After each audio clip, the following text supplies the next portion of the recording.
ইমাম আল বুখারী রাহিমাহুল্লাহ এখানে একটি প্রসিদ্ধ হাদিস নিয়ে এসেছেন, যে হাদিসটি প্রসিদ্ধ সাহাবী সাদ ইবনে আবি ওয়াক্কাস রাদিয়াল্লাহু তাআলা আনহু হতে বর্ণিত, আন্না রাসূলুল্লাহ সাল্লাল্লাহু আলাইহি ওয়াসাল্লাম আ'তা রাহাতান ওয়া সা'দুন জালিস। নবী সাল্লাল্লাহু আলাইহি ওয়াসাল্লামের কাছে বিভিন্ন অঞ্চল থেকে বিভিন্ন ধরনের মানুষ আসে। সাদ বিন আবি ওয়াক্কাস রাদিয়াল্লাহু আনহু নবী সাল্লাল্লাহু আলাইহি ওয়াসাল্লামের কাছে বসে আছেন। এমন সময় কিছু বাইরের মানুষ যারা নবী সাল্লাল্লাহু আলাইহি ওয়াসাল্লামের কাছে এসেছেন, নবী সাল্লাল্লাহু আলাইহি ওয়াসাল্লাম তাদেরকে কিছু আর্থিক সহায়তা দিলেন। গনিমতের মাল থেকে হতে পারে, আরো অন্য কিছু হতে পারে। ফাতারাকা রাসূলুল্লাহ সাল্লাল্লাহু আলাইহি ওয়াসাল্লাম রাজুলান ওয়া হুয়া আ'জাবুহুম ইলাইয়া। সাদ বিন আবু ওয়াক্কাস রাদিয়াল্লাহু আনহু বলছেন, রাসূল সাল্লাল্লাহু আলাইহি ওয়াসাল্লাম তাদেরকে টাকা পয়সা দিলেন, কিন্তু একটা লোককে কিছুই দিলেন না, বাদ দিলেন তাদের দেওয়া।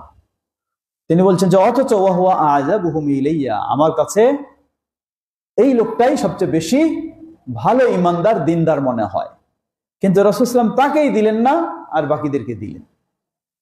আর আমার কাছে মনে হয় এই লোকটা সবচেয়ে বেশি দিনদার ভালো। ফাকুলতু ইয়া রাসূলুল্লাহি মা লাকা আন ফুলান ফাওয়াল্লাহি ইন্নী লা আরাহু মুমিনা। আমি সাহস করে একটু বলেই বসলাম, হে আল্লাহর রাসূল সাল্লাল্লাহু আলাইহি ওয়াসাল্লাম সবাইকে দিলেন, অমুক লোকটারে দিলেন না, অথচ আমার তো মনে হয় সে একজন ভালো ইমানদার, তাহলে কেন দিলেন না তারে? প্রশ্ন করে বসলেন। ফাওয়াল্লাহি ইন্নী লা আরাহু মুমিনা ফাকালা আও মুসলিমা ফাসাকাততু কালিলা। অতঃপর আমি কিছুক্ষণ চুপ থাকলাম। সুম্মা গালাবানি মা আ'লামু মিনহু ফাউদ্দু লিমাকালাতি ফাকুলতু মা লাকা আন ফুলান। সাহাবী বলতেছেন, রাসূল সাল্লাল্লাহু আলাইহি ওয়াসাল্লামকে এই আপত্তি করার পর কিছুক্ষণ আমি চুপ থাকলাম। থাকার পরে আবার আমার মন টানতেছে যে ব্যাপার কি, সবাইকে দিচ্ছে, এই লোকটারে দিতেছে না, অথচ আমি জানি সে লোকটা ভেজাল না, ভালো মানুষ। তো বলছেন যে আমি স্থির থাকতে পারলাম না, আবার আমার কথাটাকে রাসূল সাল্লাল্লাহু আলাইহি ওয়াসাল্লামের কাছে রিপিট করলাম।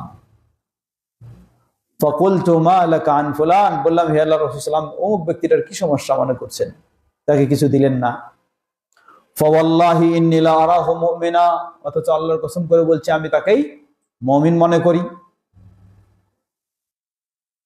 ফাকালা আও মুসলিমা, নবী সাল্লাল্লাহু আলাইহি ওয়াসাল্লাম বললেন তুমি মুমিন বলছো কেন, মুসলিম বলো। সুম্মা গালাবানি মা আ'লামু মিনহু ফাউদতু লিমাকালাতি। তিনি বলছেন যে আবার আমার মনে সে কথাগুলি আসলো, কেন এই লোকটা তার হক পাচ্ছে না। আবার কথা বললাম। ওয়া'আদা রাসূলুল্লাহ সাল্লাল্লাহু আলাইহি ওয়াসাল্লাম সুম্মা ক্বালা ইয়া সা'দ ইন্নী লা উ'তিয়া গালাবাইনি।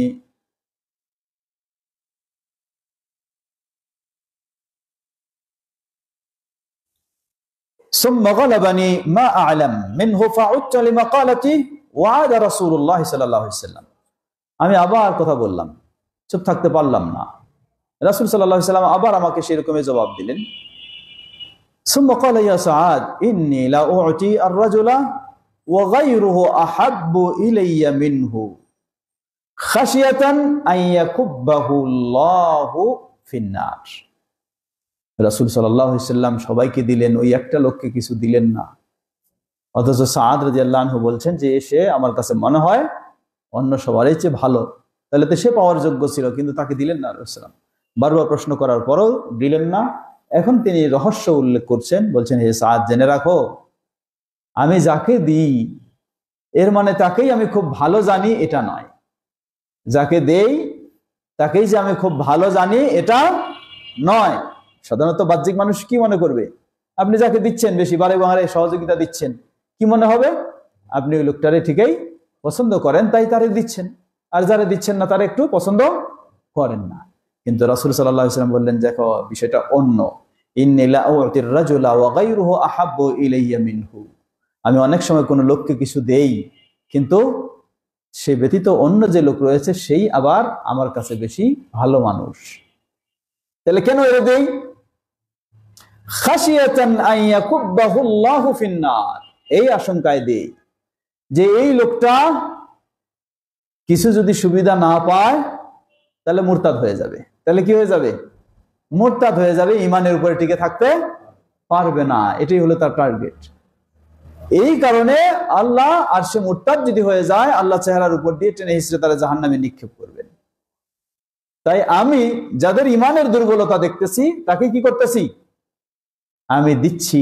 আর যার ইমানের বিষয়টা সবল মজবুত মনে করি, আমার কাছে সে সত্যিই অন্যের চেয়ে দুর্বলের চেয়ে বেশি প্রিয়, কিন্তু তবু আমি দিচ্ছি না, এর অর্থ তাদেরকে ভালোবাসি না এটা নয়, বরং দিতেছি তাদেরকেই। অর্থাৎ বোঝা যায় যে সবাইকে দেওয়ার সুযোগ থাকলে দিতেন, হয়তো সবাইকে দেওয়ার সুযোগ নাই সেই পরিমাণে।